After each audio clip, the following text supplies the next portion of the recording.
Olá, estamos começando o programa Concerto de Ideias de hoje. Muito obrigada pela sua companhia. Você sabia que os provérbios são considerados a sabedoria popular, não é mesmo? E que as piadas, elas são usadas para nos trazer diversão e entretenimento. Mas você sabia que tanto provérbios quanto piadas podem vir carregados de mensagens preconceituosas, racistas ou que ofendem e insultam pessoas? Pois é, isso acontece e às vezes a gente nem percebe. Para a gente entender um pouquinho mais sobre esse assunto, está conosco hoje aqui o professor Jobert Pérez. Tudo bom, professor? Tudo bem. Seja bem-vindo ao Concerto de Ideias. Ok. O professor Jobert, ele estudou essa temática e vai nos ajudar a entender um pouquinho mais sobre esse assunto. Ele também é formado em teologia, em pedagogia e em letras. Professor, conta pra gente um pouquinho da sua formação. Exatamente. Eu me formei em teologia em 1982, no Centro Universitário Adventista de São Paulo, lá no Capão Redondo. Depois concluí o curso de pedagogia também lá. Isso foi em 1985. Ok. E comecei a estudar letras em São Paulo e fui transferido a trabalho, para Goiás, Anápolis, Sim. E lá concluí o meu curso de letras. E quando que começou o seu interesse por analisar, por investigar essa área de discursos racistas, preconceituosos? Porque a sua dissertação de mestrado é basicamente nessa área, né? Sem dúvida. Na verdade, a gente, ao começar a estudar as matérias do curso de mestrado na Unicamp, eu entrei, a primeira disciplina que eu fiz como aluno especial. Sim. E entrei na linguística aplicada, estudando uma matéria de letramento com a professora Raquel Salek Fiade. Depois, a segunda disciplina que eu estudei ainda como aluno especial foi por sugestão dela, que eu fosse para análise do discurso com o professor Círio Pocente. E eu, nessa disciplina, eu me identifiquei bastante com a disciplina e disse, olha, é nessa área que eu quero trabalhar a minha dissertação de mestrado. E numa das aulas dele, ele estava falando sobre os estereótipos, esses estereótipos que são eternizados pelo discurso, Sim, eles são repetidos ostensivamente, como japoneses são trabalhadores, índios são preguiçosos. A gente fica com essa ideia fixa, né? Exatamente. De que as coisas realmente são dessa forma. Isso, então, numa das aulas dele, ele falou que daria um belo trabalho estudar o discurso racista em provérbios e piadas, e eu aceitei a proposta. Olha que interessante. E resolvi. O senhor falou de um estudar. aspecto bem bacana. Às vezes o jovem entra na faculdade e não tem noção que lá dentro, no contato com os professores, com as matérias, com os conteúdos, ele vai se descobrindo e vai encontrando alternativas para depois continuar sua investigação ou a sua carreira profissional, Foi o que aconteceu com o senhor. Entrou no mestrado, no contato com alguns professores, descobriu um tema que lhe interessava e conseguiu fazer uma bela investigação em cima disso, falando especificamente sobre os discursos racistas em provérbios e piadas. Exatamente. Foi uma escolha prática, Uhum. Eu precisava de um tema e todo mundo sabe que um aluno de mestrado, ele está preocupado com o que pesquisar, Sim, o que escrever, sim. E eu estava mais preocupado ainda porque eu disse, eu nunca fiz uma dissertação, nunca escrevi uma Um trabalho tão dissertação. extenso, Tão extenso e tão profundo, exigente, exato. porque a Unicamp tem uma longa tradição de exigência nos trabalhos escolares. Então, eu estava muito preocupado com isso. Mas foi dentro da sala de aula, foi lendo as bibliografias recomendadas que eu encontrei essa ideia de trabalhar com o discurso racista. E o que o senhor descobriu nessa sua investigação, nesse seu trabalho? Realmente os provérbios, e quando a gente fala em provérbios, a gente não fala em provérbios bíblicos, A gente está falando em provérbios populares, o ditado, aquela coisa que as pessoas falam, no senso comum, O que o senhor descobriu com relação a essa ideia do discurso realmente racista e preconceituoso? Isso é real? Isso não é real? Conta pra gente, professor. Olha, se eu analisei um corpus de cerca de aproximadamente 200 dados, eu me baseei, eu fiz um tipo de pesquisa, em que o corpus analisado era um corpus de arquivo. Sim. Então, esse corpus de arquivo, o conceito é de um teórico da análise de discurso francês chamado Meguenot, O corpus de arquivo é o seguinte, são um conjunto de enunciados que foram produzidos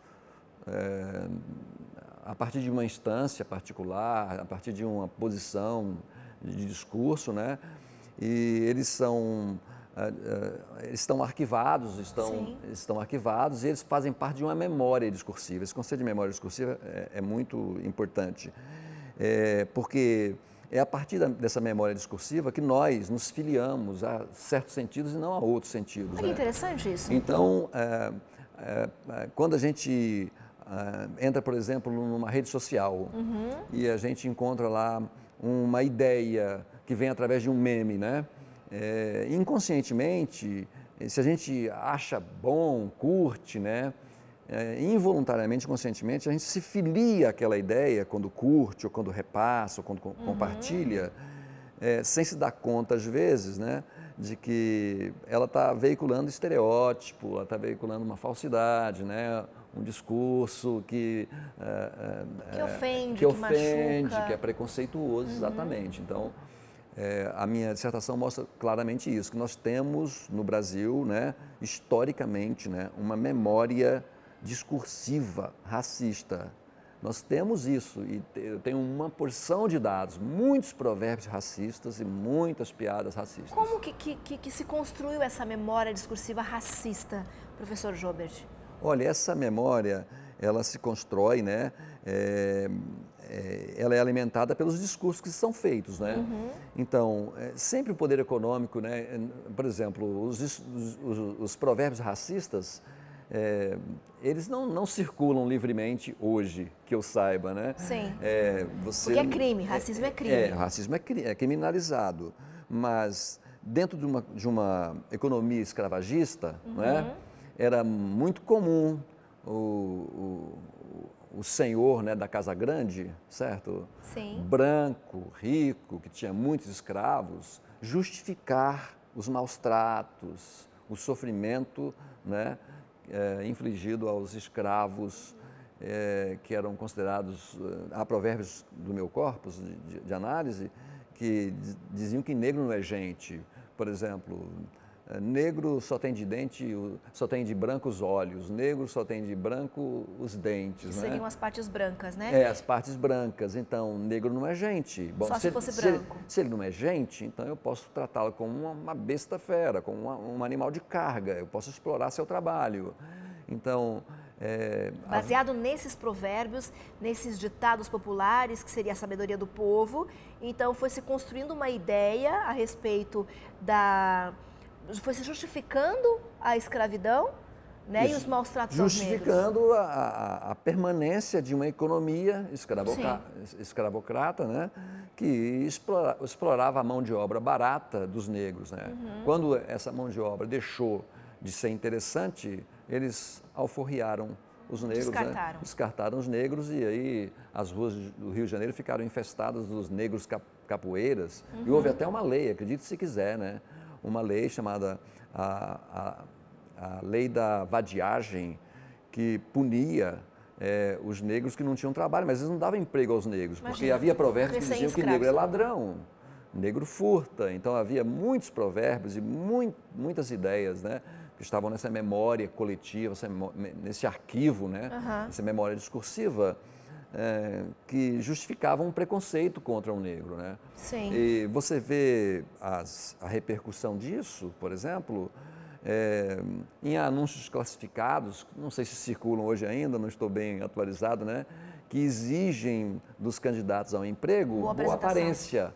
Boa aparência. Então, tem gente que lê essa boa aparência como, ó, não pode ser negro, tem isso, tem aquilo, né?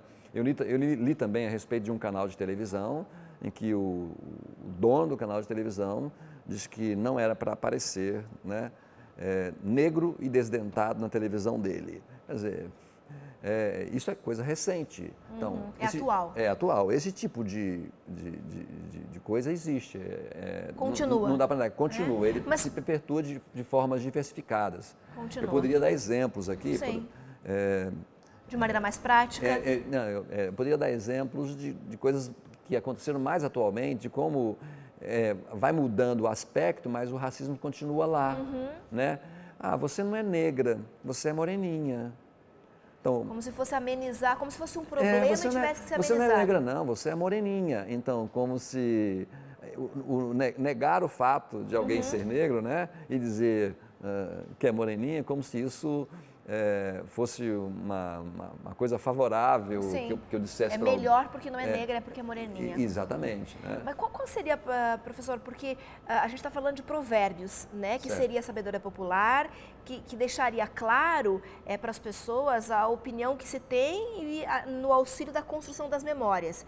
Qual seria a relação dos provérbios com as piadas? Porque os provérbios, eles trazem, digamos, uma sabedoria ou a opinião, né, uma ideologia por detrás. E as piadas, que também são carregadas de preconceito? Olha, o primeiro ponto em comum que eu menciono no meu trabalho é que tanto provérbios como piadas são tipos de textos ou tipos de enunciados que não têm autoria. Aí alguém pode dizer, mas como não tem autoria? Alguém teve que escrever ou sintetizar um retalho da experiência na forma de um provérbio, né? Olha, a fruta nunca cai longe do pé. Não sabe de quem é. Filho de peixe, é peixinho né? Então, mas quando o provérbio, para se tornar provérbio, ele tem que cair no uso na boca do povo. Ele tem que ser usado pelo povo e quando você produz um provérbio, ninguém cita o nome do autor, diz assim, olha, como diz o ditado, como dizem os antigos, como diz a sabedoria popular, a verdade dos povos. Então, essa generalização mostra que o provérbio ele entra no discurso como a sabedoria dos povos, a verdade dos povos, para fortalecer algum tipo de posição ideológica, algum tipo de posição que você queira defender ou algum tipo de prática que você queira justificar. Para respaldar, né? Para respaldar essa prática. Então, não são inocentes. Então, as piadas também não têm autoria. Exato. Embora alguém tenha elaborado uma piada, e tem gente que elabora piada... Não assina, né? Não assina e o modo de circulação são textos sem autoria. E de que as piadas riem? A piada é um texto divertido e a pessoa que conta uma piada racista assim, não, mas eu tenho até negro que conta piada sobre negro. Bom, isso não é uma boa resposta, uma resposta racional, porque as piadas racistas, elas acabam sendo, em vez de serem textos divertidos, né, ou textos progressistas, né, tal, seria uma evolução do provérbio, né, tenha essa aparência de ser só uma brincadeira, né, na verdade... Mas é carregada de uma mensagem, né? Ela reforça, ela dá corpo ao discurso racista. Atualmente, então, se você produz uma piada, veja, as piadas sexistas, né? Loira burra, né? Português burro, veja, são piadas, no caso da loira burra ou piada sexista, elas constroem estereótipos, né? Então, a piada não é o lugar da novidade, é o lugar do conservadorismo, elas são reacionárias, elas perpetuam certos discursos estereotipados. Português é burro, brasileiro que é inteligente. E o curioso é porque isso cria uma imagem coletiva de que as coisas são dessa forma. E as pessoas passam a agir e a tratar os outros, mesmo que inconsciente, baseado nesses discursos. Dúvida, nessa memória discursiva, né? Essa memória discursiva, ela é uma memória discursiva e ela funciona a partir do interdiscurso. Tudo dentro do universo do dizível, aquilo que pode ser dito, né? Por que nós nos filiamos a alguns sentidos e não a outros? Por que nós dizemos umas coisas e não outras, né? Sim. Porque inconscientemente, nós nos familiarizamos com elas. Nos identificamos. Nós nos reconhecemos nessas coisas porque em outro lugar antes, né, lá no nosso grupo social, né, nós nos filiamos inconscientemente. Então, quando a gente diz eu acho que, o que vem depois do eu acho que não é o que eu acho que, é o que meu grupo, o que é meu, entendeu? O que a minha posição, né, a minha instituição defende, acredita, né? acredita, exatamente. Então, a análise de discurso ela estuda justamente essa semântica que diz que o sentido da palavra não está na palavra em si mesma, né? O sentido da palavra ela só pode ser estabelecido na relação que a palavra tem com as condições de produção desse discurso. Né? Então, estuda o interdiscurso. lá nesse caldo inter... Vai de maneira mais profunda para entender. Exatamente. Professor Joubert, muito obrigada por ter conversado conosco no Concerto de Ideias. Eu agradeço o convite. Okay. E obrigada a você que acompanhou esse nosso bate-papo. A gente vai para o intervalo rapidinho e já volta para continuar conversando sobre provérbios e piadas. Racistas ofendem ou não? Não saia daí que a gente já volta.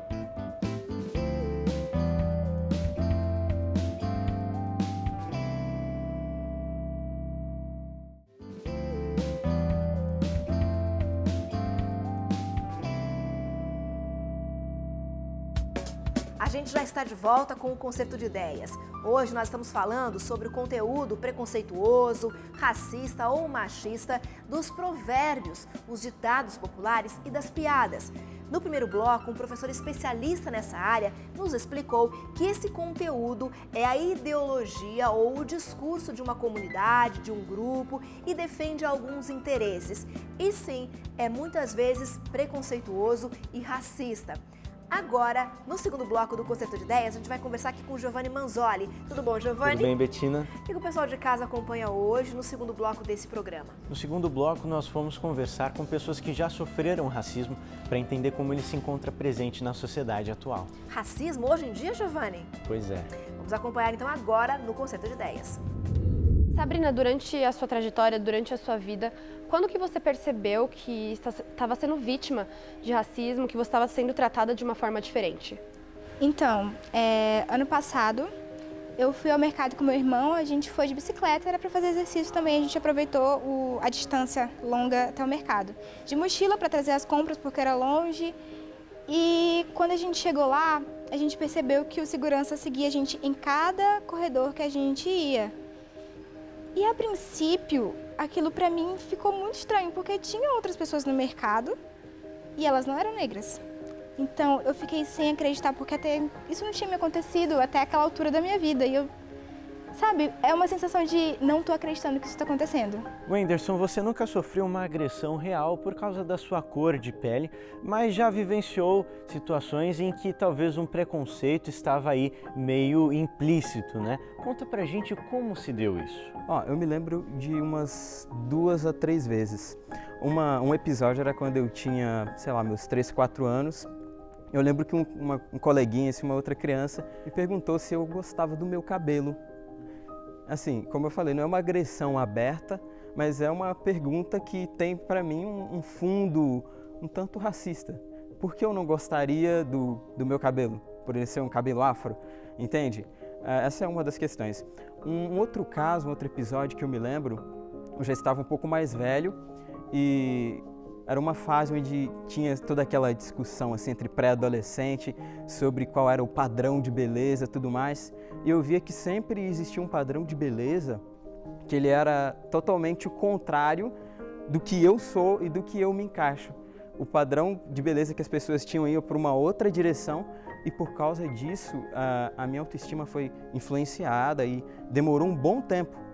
É uma coisa que parece ser pequena, assim para quem ouve talvez, mas que tem um impacto na vida de quem recebe esse tipo de crítica ou esse tipo de agressão verbal, que vai influenciar na autoestima, que vai influenciar em várias coisas depois. Essa situação com você aconteceu quando você já tinha 20 anos. Durante a sua vida antes, durante a infância, aconteceu alguma outra coisa, mas você na época não entendia ainda que isso era racismo? Existem outras situações que a gente passa e não tem consciência do que está acontecendo.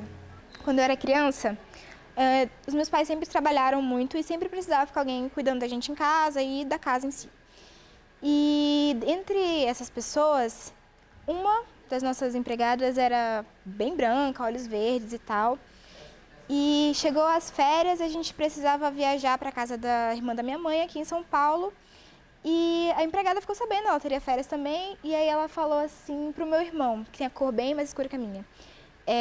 Nossa, será que vão querer brincar com essa criança lá, tipo, preto e tal? E ela colocou isso na cabeça dele, até então a gente era meio Adão e Eva pelados no paraíso sem saber, entendeu? E ele despertou pra isso. Aí ele perguntou pra minha mãe, mãe, será que lá em São Paulo as outras crianças brincam com crianças pretas? Daí minha mãe perguntou, quem te falou isso? E aí ele contou que a empregada tinha falado isso pra ele, até então, tipo, fazia diferença você ser negro, você ser branco, a gente nunca teve essa questão lá em casa.